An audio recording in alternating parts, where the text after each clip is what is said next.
Hello again, ladies, gentlemen, boys, girls, innies, outies, and in-betweeners. My name's Dan, and welcome to, well, this is a problem I have and a problem I need your help with. It's Thursday, July 30th, 2020, and this is the first of a trial run. I'm looking into how to turn the channel into something a little more profitable via ad revenue, so creating a separate video with the harder stuff, the stuff I know that YouTube won't like, and leaving a main video with the stuff that I should be able to get away with in a video. I'm hoping that YouTube will demonetize this video and monetize the other. It does mean, however, that you will potentially have to watch 2 videos a day, although one video should be substantially shorter than the other. But if it works, then it's something needed for the continued growth of the channel. And I hope you don't mind too much, bearing in mind that some reports won't actually need separate videos for the hard stuff. But the problem I have is what to call it. PAP after dark. Late night PAP. PAP too much for YouTube. All sounds really stupid. But give you an idea of where I'm going with this. And I know some of you guys are incredibly creative. So who better to ask than the community? These reports, to ensure that they are not mistaken from normal PAP reports, will be put up at 9 p.m. instead of the established 7 p.m. for the PAP reports, as they will certainly not be monetised, and you can expect uncensored news reports and views which some people may find disturbing. Okay, so let's get started with the stuff that's just too much for YouTube advertisers. Starting with Avon and Somerset Police Constable PC Toby Rideout, an incredibly appropriate name I might add, was accused of failing to act with self-control and abusing his authority as a police constable. Rideout has been fucked off after a misconduct hearing ruled that he had committed gross misconduct in that he took a photo of his knob at a police station and sent it to a bird he met on duty at a road accident. I don't know, maybe he wanted to teach her how to change gears properly. Maybe he wanted to test her reversing skills.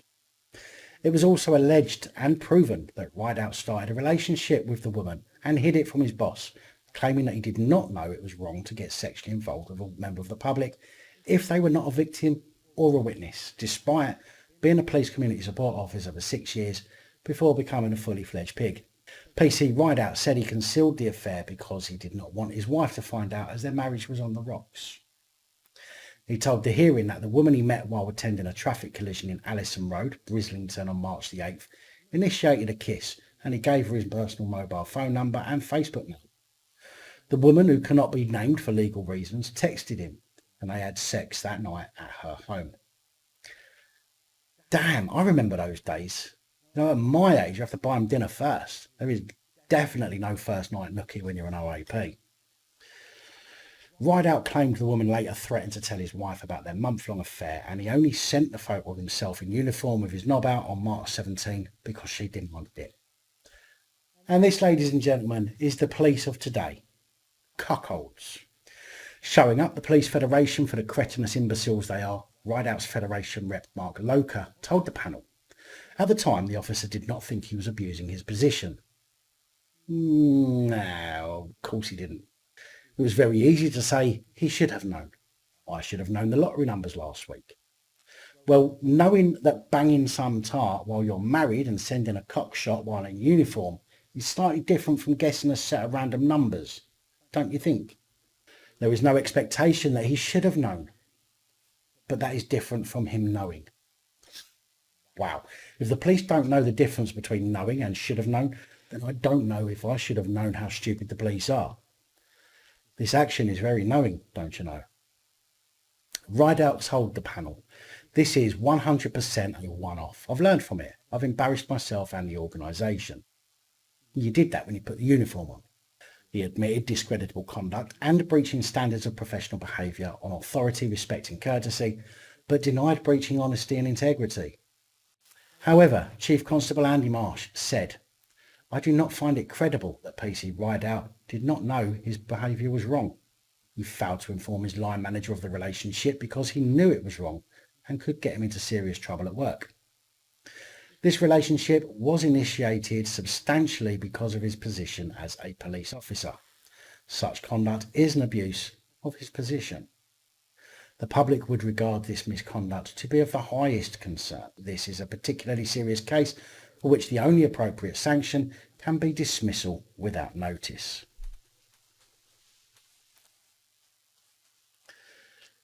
55-year-old Mohammed Khan Not police this time, but rather someone you generally wouldn't think twice about putting your trust in. A doctor. Or rather more specifically, a consultant orthopaedic surgeon has been struck off. Khan, originally from South Africa, was a consultant surgeon at Barnsley District Hospital where he carried out what's been described as a campaign of terror. Khan was said to have forced himself on female colleagues, smacked them with medical equipment and dictated what they should eat in a sexualised attempt to control them. A tribunal heard that over a 7-year period, Khan would grope the women at work, make smutty remarks about them in his native language during surgery, and even banned 2 of them from working with each other because they talked too much. He is even said to have had a trademark move of sneaking up behind them, pressing his nuts against their bottom and making suggestive groaning noises in an area of the hospital known only as the back corridor. So he tried to get in the back door in the back corridor. One young female assistant was repeatedly asked out on a date, grabbed in a bear hug and had her breast squeezed by Khan, who told her, "I like your small ribs," as she was tannoying for a patient to be brought into theatre. I'm surprised he didn't go up to her and say, "I'd like to weigh your tits for medical research." Way! A staff nurse was told by Khan to hurry up and have an affair before she dried up and was slapped on the bottom by the surgeon, who said, "Big, firm, and you liked it." A third colleague, an operating department practitioner, said Khan put his genitals close to her face while she was kneeling down in a locker room, filling out a form. She said, "If you don't get that fucking thing out of my face, I will bite the fucker off," only for Khan to retort, "Don't bite it, blow it." Khan was sacked by Barnsley District Hospital in South Yorks over the incidents between 2006 and 2013 following complaints, and he was later reported to police and the General Medical Council. At the Medical Practitioners Tribunal Service, he was found guilty of sexually motivated misconduct involving 3 women. He had previously stood trial in a Crown Court for sexual assault, but was acquitted by a jury. A staff nurse at the recent Manchester hearing told how he grabbed her breast while she was in her scrubs and with her hands pointing upwards ready for surgery, and in one incident, to stop her from talking, Khan struck her on the hands on 2 occasions with a bone lever. I'm sure that's not supposed to sound like an innuendo, by the way. Senior theatre practitioner known as Miss C told how Khan pressed his genitals against her bottom and said, "This is what you are missing out on." He also touched her crotch when she was passing him in a coffee room doorway, and also while they were in the coffee room itself. On one occasion, he approached her so closely, his genitals were in her face while she was crouched over a bin. She also said Khan made lewd comments to her in his native Afrikaans, saying, "Exhale you fuck," translated as "I will fuck you." Tribunal Chairman Damien Cooper said Mr. Khan's clinical practice has never been in question. However, his behaviour fell gravely short of the professional standards expected of a doctor. No shit. The tribunal was extremely concerned that he was prepared to touch colleagues in intimate areas of their body when he should be saving that kind of stuff for patients. That's not actually what he said, by the way, before I get myself in trouble.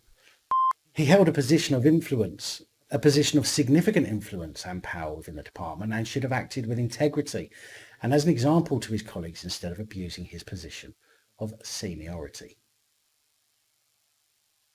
On the 21st of May, we spoke about how lack of police intervention led to the death of 72-year-old Jennifer Cronin at a home in Benfleet in Essex, after 50-year-old Kieran Lynch ran into a garden, doused her and himself in petrol, and set them both alight.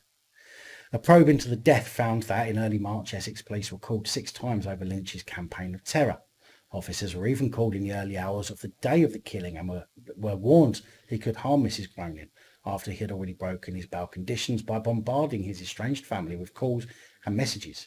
Yet he was not arrested and not deemed by authorities to be a stalker. 2 years after the death of Jennifer, the Review slammed the police force for allowing Lynch to slip through the net and found there was absence of proactive responses to breaches of bail and lack of understanding of which officers should be responsible for this. Both Lynch and Jennifer died following the attack. Lynch died the same day, while Jennifer had to endure over 2 weeks of suffering before she finally passed away. Susan Lynch, Kieran's wife and Jennifer's daughter, was married to Kieran for 24 years before he got hooked on cocaine. She said she initially tried to help him, but his violence led to her to end the relationship. On January the 11th, 2018, he sent a string of violent texts before going to the family home in Benfleet in Essex, smashing up the garden patio with a hammer and trying to break in. Susan said, "I was terrified. I was home alone. I called 999 and the handler told me to lock myself in the bathroom. Kieran was screaming that he wanted me dead and wanted to fucking kill me. I was so relieved when the police arrested him, only to hear later that night he'd been let out on bail. I couldn't believe it." Kieran was given conditional bail after being charged with criminal damage, one of those conditions not to contact the family. However, he ignored those conditions, falling up to 80 times per day and even threatening to kill his own daughter. But yet police still failed to act and he was not arrested further for the breaches of bail conditions. The coroner heading the inquest blasted police at inefficiency over the case. In March 2019, the Independent Office for Police Conduct identified a lack of clarity over domestic abuse and a lack of positive action from police, and a review by Castle Point Community Safety Partnership criticised police for allowing Lynch to slip through the net. Detective Superintendent Neil Pudney of Essex Police said an inquest found we could have done more to save. We could have done more. Fuck off. Detective Superintendent Neil Pudney of Essex Police said an inquest found we could have done more to have kept Jennifer Cronin safe. 8 officers have received management action in relation to record keeping and processing of information. We work closely with the Independent Office of Police Conduct who identified no misconduct in respect of the officers involved. Since 2018, we have undertaken a review of our training on response to reports of domestic abuse, stalking and honour-based abuse. My condolences to the families of those who lost their lives. I hope the actions taken offer some comfort. Management action in relation to record keeping and processing of information, but fuck all regarding safeguarding training, which, let's face it, most is common sense. It's just that the police have access to more places that can offer help than the general public do. So their huge failure to protect Jennifer has simply been ignored, and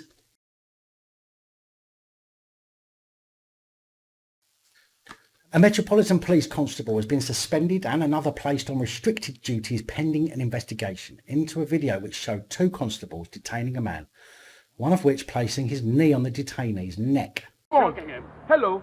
We've got more units coming. Okay. Get off me! Remove your leg from his leg. Right. Get off my neck! Remove your knee from his leg. Are you going to behave yourself? I ain't done anything wrong! There we go. Get off my neck! Stay down, stay calm. Stay calm. Okay, have you done anything? Officer, Thank you very much. Get off my neck, man. Stay down. Stay calm. Stay calm. Rob, have you done anything? Rob, Stay down. get your hand off You your lot, head. back up. Stay calm. Move back, all of you. As 2 arresting officers, you are Stay down. As 2 arresting officers, you are forced to say Shut your it. name. Bro, you're pinching his ear, bro. What do you mean, shut it, bro? Are you alright, bro? Fuck off. I'm recording this. Hey, Rob. Hey, Rob, it's cool. Hey, Rob, it's cool. Relax. Rob, relax. You lot, move back. Go. Move back.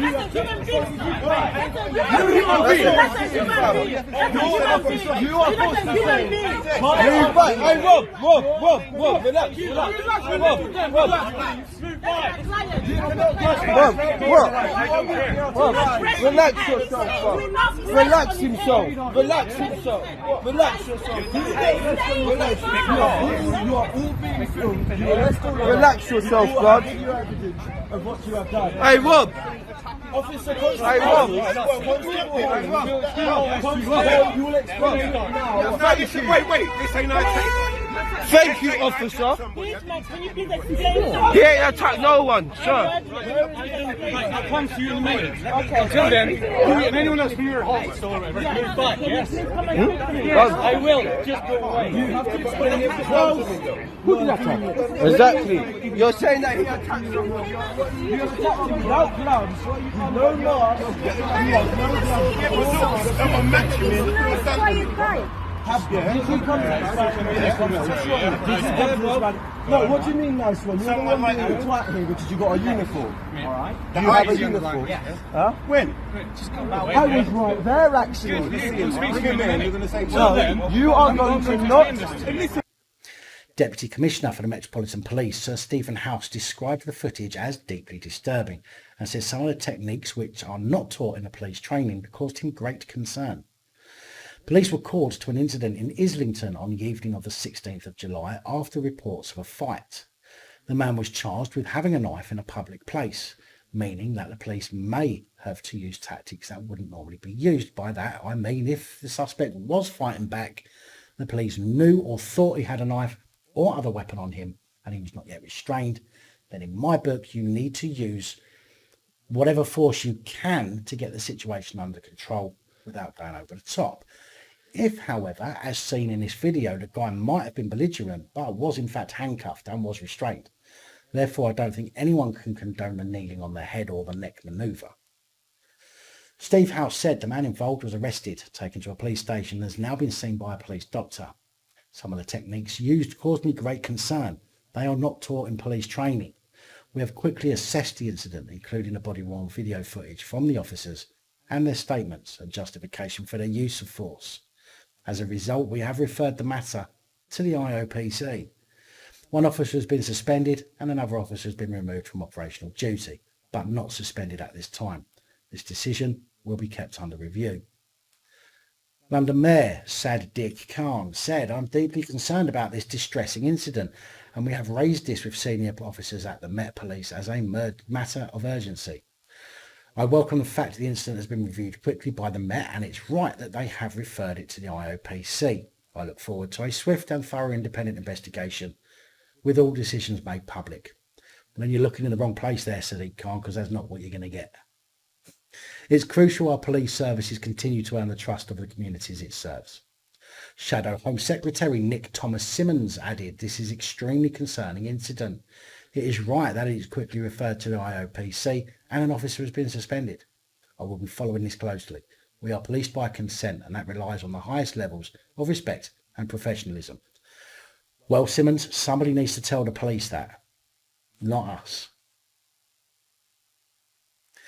Greater Manchester Police have launched an internal investigation after one constable etched a swastika into the belongings of a colleague. Detectives and professional standards are treating the incident incredibly seriously and have declared it a hate crime after the unnamed officer began their shift to find the Nazi symbol etched onto their items. Assistant Chief Constable Mabs Hussain said, "I can wholeheartedly say that we are appalled that one of our employees felt that this behaviour was acceptable. A colleague has been subject to a hate crime." No, they haven't. Unless they were Jewish. And it was made clear that that was designed as representation to upset them. Otherwise, it's not a hate crime. He said there is no place for behaviour like this in GMP or policing nationally, and it's been treated incredibly seriously. We serve one of the most diverse areas culturally in the United Kingdom, and we're incredibly proud to have a diverse workforce to serve and represent our communities. It is absolutely unacceptable that an officer has been faced with such an atrocity during their shift, and we're urging any officer or staff with any information to report it. Yeah, because that's what the police are known for, isn't it? Standing up against their own. Assistant Commissioner Neil Basu, head of counter-terrorism policing in the UK, has said he is considering removing the terms jihadi and Islamist when referring to jihadis or Islamists. Along with jihadi and Islamist, other terms said to be considered for removal are Islamist extreme, extreme right-wing and Northern Ireland related, and all because it might hurt people's feelings. The changes have been suggested by a Muslim police organisation that blamed the official use of Islamist and jihadi for creating negative perceptions and fueling stereotypes, discrimination and Islamophobia. I beg to differ. I would say it's the actual Islamists and jihadis that are creating the negative perception. Maybe if they didn't like it here, didn't like the people here or culture, then isn't it far easier to piss off back to where you come from and you can enjoy your culture as much as you like? Hasn't anyone told them that? There is no way they will ever find 7 virgins in Bradford, never mind 72. The National Association of Muslim Police, which... Oops, wrong NAMP. The National Association of Muslim Police, which had 3,000 members, say there needs to be a change in culture. This should be done by moving away from using terms which have a direct link to Islam or jihad. as such terms do not help community relations or police confidence. So I guess using the term Muslim will be outlawed as well then. What about the word mosque? I mean, their words directly linked to Islam, aren't they? It's actually been suggested that an Arabic word which isn't related to religion could be used instead to describe these types of extremists. Well, how about a well-known English word to describe jihadis or Islam extremists, like bastards or cunts? Definitely not related to religion. Chief Superintendent Nick Adams, the National Coordinator for De-Radicalisation Programme Prevent, said Muslim officers are concerned the terminology may contribute to the stigmatising of innocent Muslims in the UK.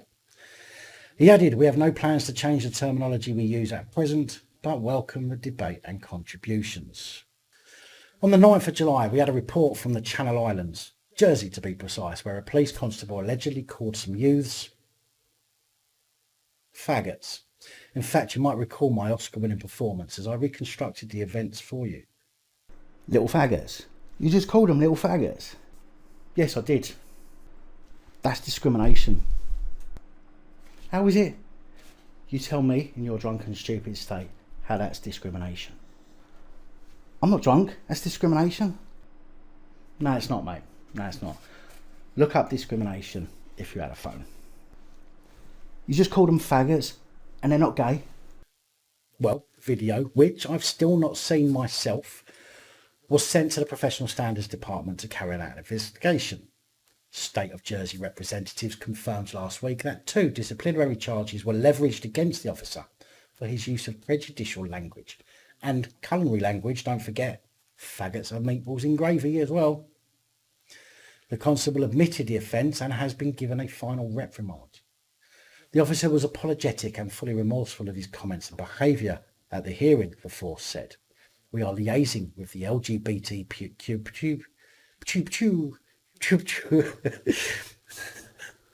we are liaising with the LGBT plus community regarding lessons learned from the incident and how we can continue to work together to protect all islanders," said the island's Chief of Police, Robin Smith.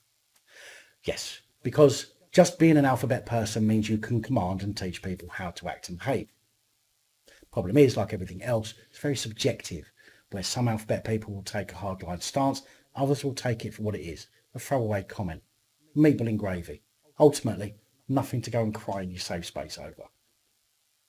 59-year-old West Yorkshire PCSO David Mallard from the Bingley area has been charged with attempting to incite a girl under the age of 13 to engage in sexual activity and sexual communication with a child. He is due to appear at Bradford's Magistrate Court on 31st of July. No doubt, as is Magistrates Court, it's for a plea before going to Crown. But he has been suspended from the force. Should be suspended from a lamppost, not just the force. But we'll follow up on that story when more info becomes available. Metropolitan Police Sergeant 54-year-old David Morton is to appear at Thames Magistrates Court on the 28th of September after being bailed earlier this month. Metropolitan Police say the charges relate to an alleged sexual assault on a member of staff in Hackney on 15th of October last year. Sergeant Morton has been placed on restricted duties. We'll follow that one up when more becomes available. 21-year-old big man Gareth Carr, dancer who worked in Manchester, has been jailed for 21 months. Not suspended. At Manchester Crown Court after he and 5 other door staff, including the head doorman, viciously beat a drunken man outside a factory in Manchester in 2018, leaving him deaf in one ear. 18-year-old Joe Shiraz, a promising rugby player, had played at the Etihad Stadium earlier that same day in December 2018, representing Lancashire in a game against Australia. They arrived in the city centre just before 1 a.m. and went straight to the club. Prosecuting Hugh McKee said they were talking to some girls, but some other men began to take exception, and there was an altercation. Mr. Shiraz and Mr. Cooper were asked to leave the club and did so without any problems, but when outside, Mr. Cooper, a University of Manchester student, asked why they had been ejected. The dispute began to get more heated, the court heard, and the 2 men were then pushed away by door staff. It then descended into a brawl with punches being thrown by the doorman. Mr. Cooper was repeatedly punched to the head and body. Blows also rained down on Mr. Shiraz, who then fell to the ground, conscious. The court heard that even door staff at nearby venues were shocked at the aggression shown by the 6 men on that night. The doormen, I mean. One nearby door supervisor said they didn't try to diffuse the situation or use restraint techniques. Well, let's face it, there's not many who do, because they simply think that they're big boys and they can get away with anything because the police normally take their side no matter who started it. After being arrested, all the defendants except Yassin claimed their actions were in self-defence. Carr later pleaded guilty to grievous bodily harm. He and the other 5 defendants also admitted a fray. Jailing Carr for 21 months, Judge Goddard told him, "You caused serious lasting injury to a member of the public, circumstances where it was your duty to prevent violence, not to use it unlawfully." All other 5 defendants received suspended sentences and unpaid work. 38-year-old Amjad Yassin of Latimer Street, Oldham, who now works in a bakery, was sentenced to 15 months in prison, suspended for 2 years. 42-year-old experienced doorman Lee Clark of Epsom Avenue, Sale, received 17 months in prison, suspended for 2 years. 41-year-old Imran Ilyas of Gainsborough Avenue, Oldham, who had been a doorman for 20 years previously, received a 15-month sentence, suspended for 2 years. 21-year-old Javid Yousefi Solomon Balagi, or something like that, of Higher Lane, Whitfield, who is studying business management at university, was sentenced to 18 months in prison, suspended for 2 years. And 22-year-old Tesco worker Mohammed Salim of Kingsway, Manchester, received the same sentence as Solomon Bowler, 18 months, suspended for 2 years. See, all of these bad boys thought they were well old that night. Maybe, I don't know, maybe they'd taken some of the drugs they'd confiscated from revellers. But either way, from the footage you're about to see, you'll see that it is unlikely any of them on their own would have done a lot of damage anyway, as they all fight like a bunch of cunts. And it certainly needed all of them to inflict the damage that they did. I'm a little concerned after seeing the footage why the others weren't given custodial sentences, however.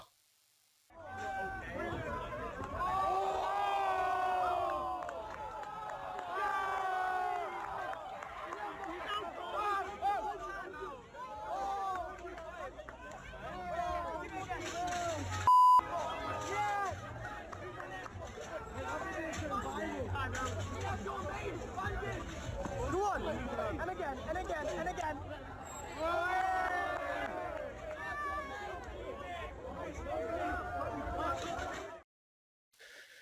33-year-old paedophile Susan Barnett has avoided going to prison, even after going on the run in May 21st, and when she was due to be sentenced for breaching a sexual offences protection order.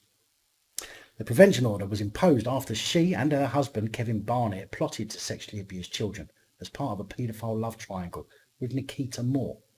All 3 were jailed in 2015 after WhatsApp messages exposed their plans, but upon her release, Susan moved to Merseyside and flouted the terms of her order by contacting 2 children.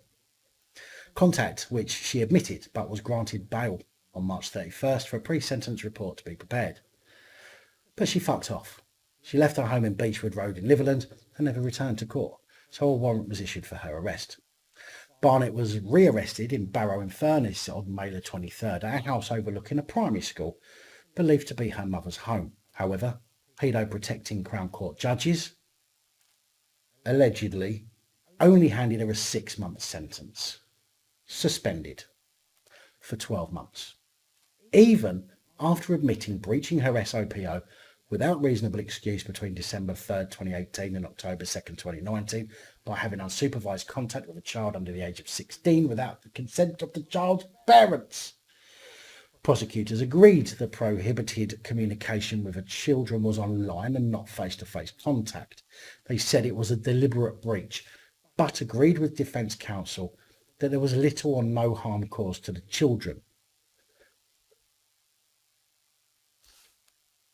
Using coronavirus as their excuse, yet again, the judge gave the particularly lenient sentence, saying that sentencing council guidelines for breach offences therefore indicating a starting point for a sentence of 6 months in jail, with a sentence range of a medium-level community order to 8 months in jail.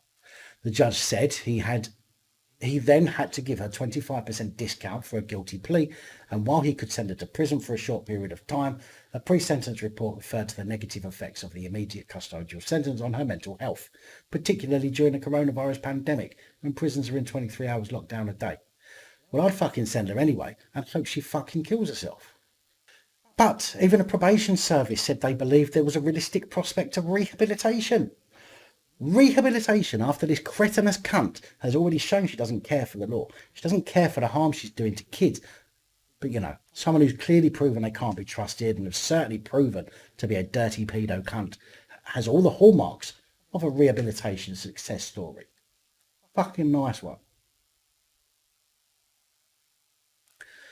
60-year-old barrister Jonathan Lowry, a leading lawyer who dealt with a range of criminal cases, including prosecuting sex offenders, is now himself the subject of criminal charges after he himself pleaded guilty to downloading images of child sexual abuse and now awaits sentencing. Lowry entered guilty pleas to 6 charges, including 2 of making an indecent image of a child at Craigavon Magistrates Court in Lisbon.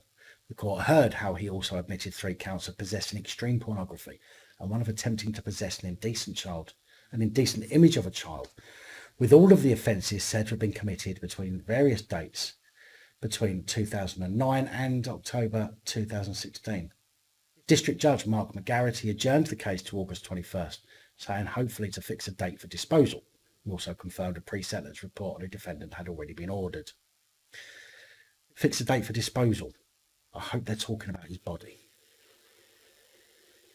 An employee for the government's GHCQ has quit his job after being caught out repeatedly flashing a woman from his hotel room window. 39-year-old David Maguire was arrested by police after the victim took photos and called the police to the Holiday Inn in Cheltenham, Gloucestershire.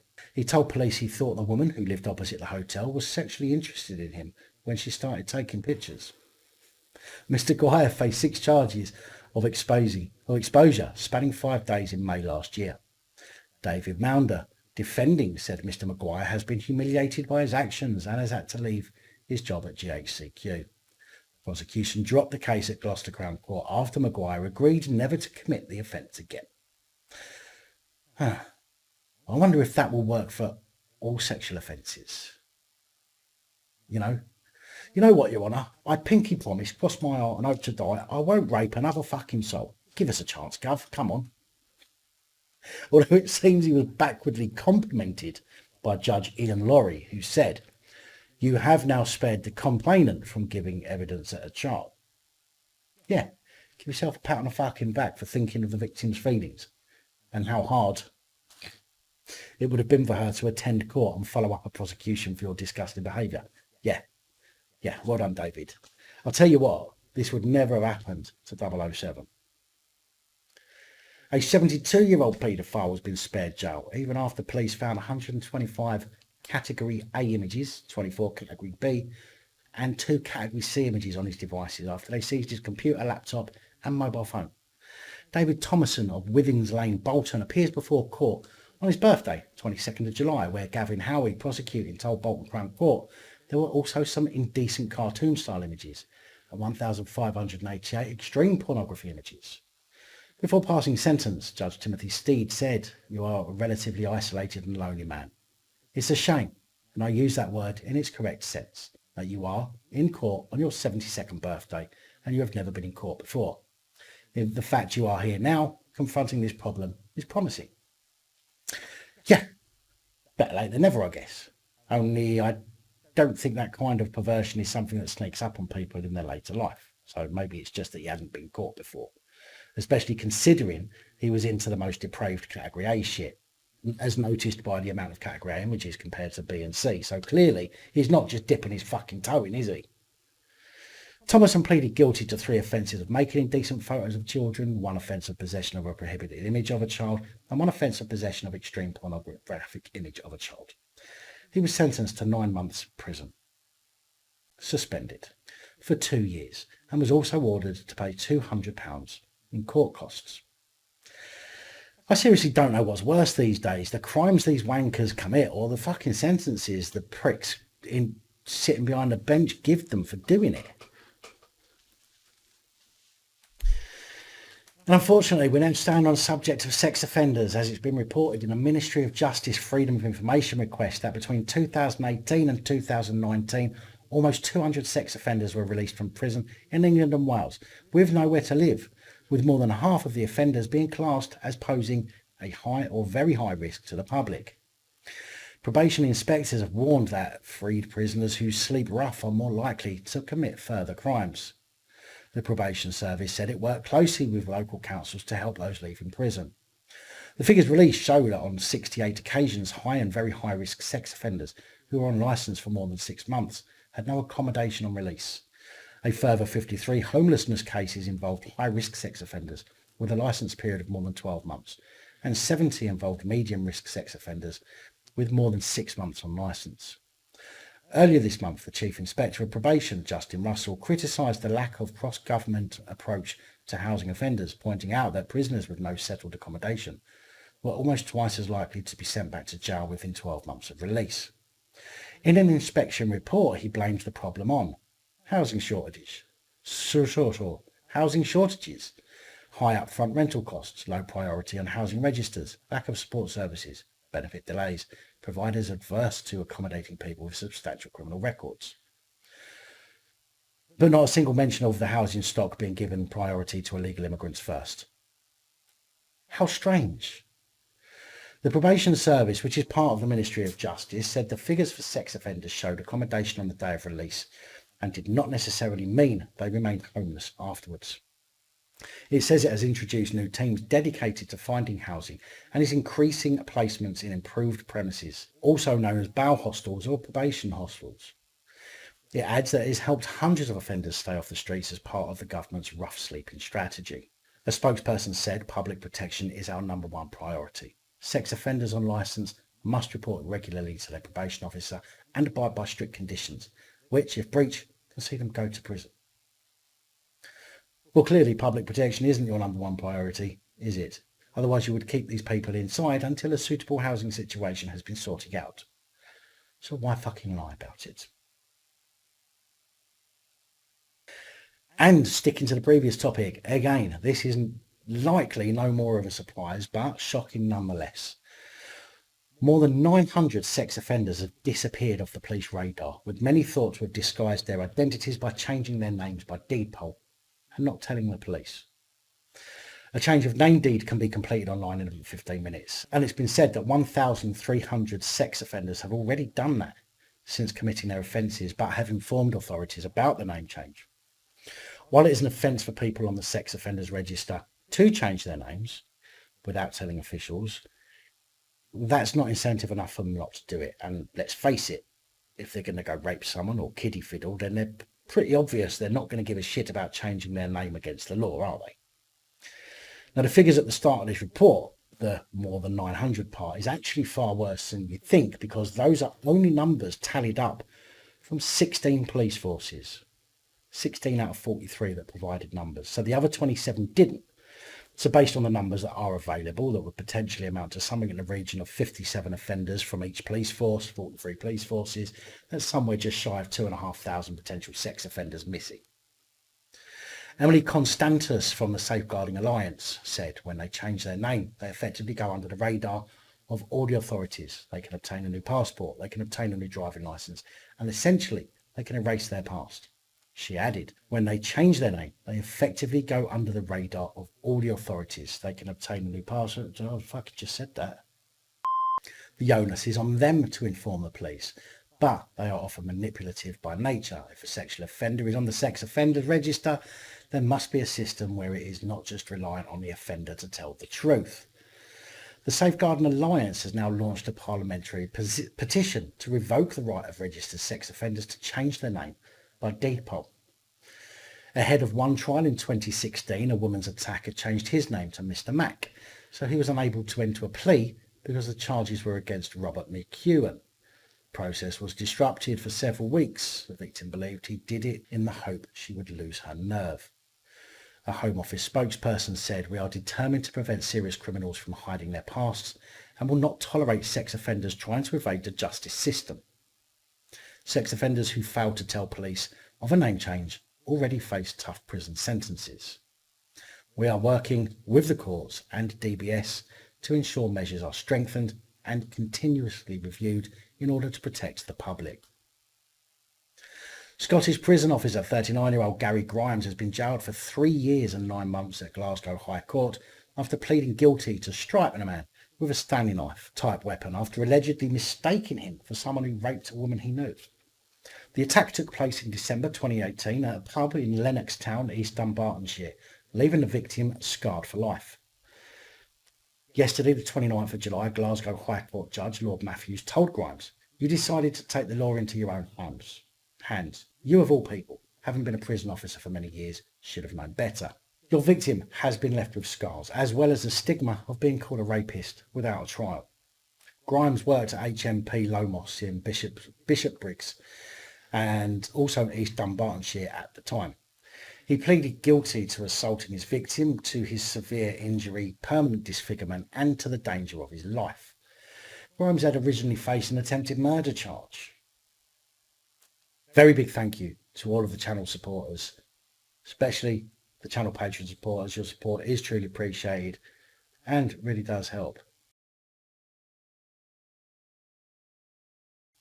And that's all I have for you in today's Too Much for YouTube. Please like, share, comment and subscribe. Let me know your thoughts as nobody, if you will. Until next time, stay safe, look after each other, film the police, and of course, other officials. Good night, all. Thank you for taking the time to watch this video. If you like the content and you'd like to help support the channel, you can do so. In the description of every video, there are some links to ways that you're able to help support the channel so I can continue putting out content. If you're unable to help us in that way, hit that subscribe button up the top there. If you haven't already, become a subscriber. That is support enough. Share the videos, comment, like, it all helps. If you're looking for something else to watch, up top there is my latest video. Down the bottom there is a video that YouTube recommends for you.